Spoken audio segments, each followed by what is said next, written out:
ơi dậy na nhau phải gì nữa Rồi ta tập hứng chi chi nhá. ô Nắng chơi tập tốt chi chi nhá.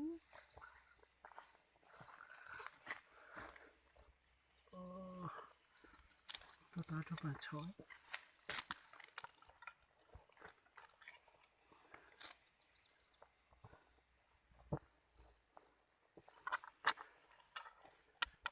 chó đó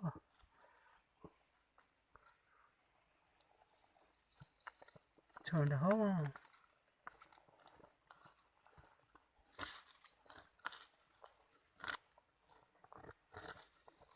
Chi chậm tại nó chi phụ hay.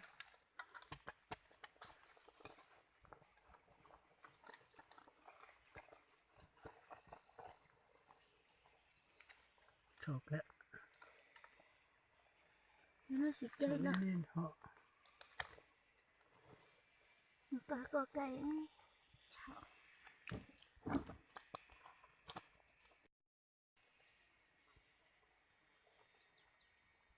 tao quay à quay cay rồi. lọc cái nữa lọc cái rồi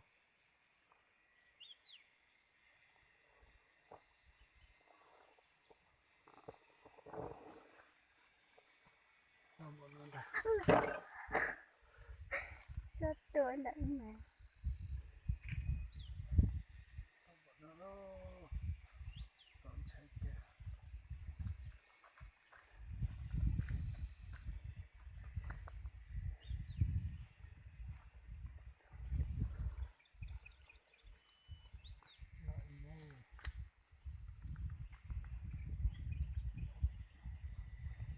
Được ghê mà.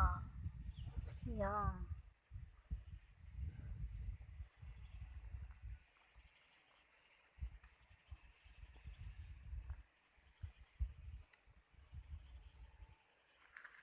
nó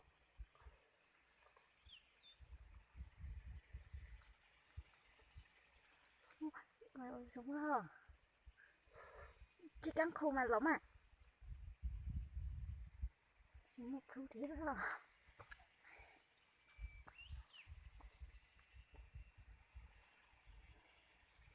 Chính xác.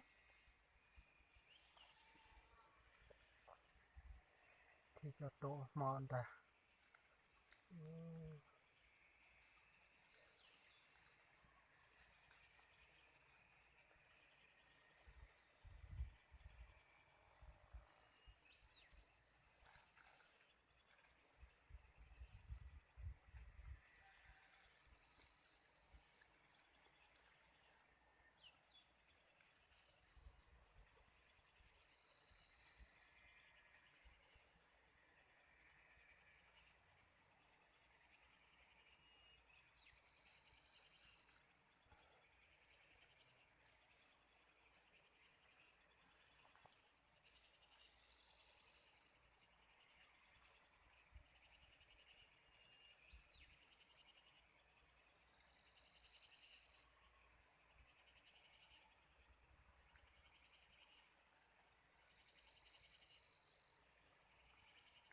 nó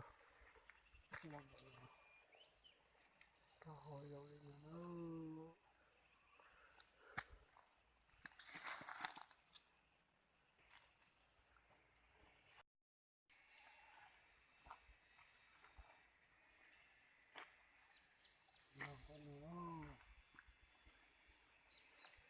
đánh bọn nó thì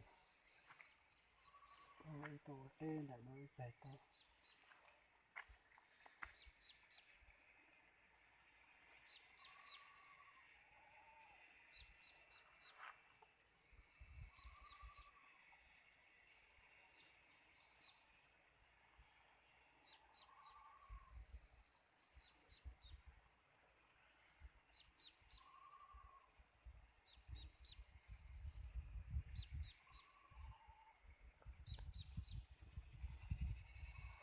Nó bác khô à?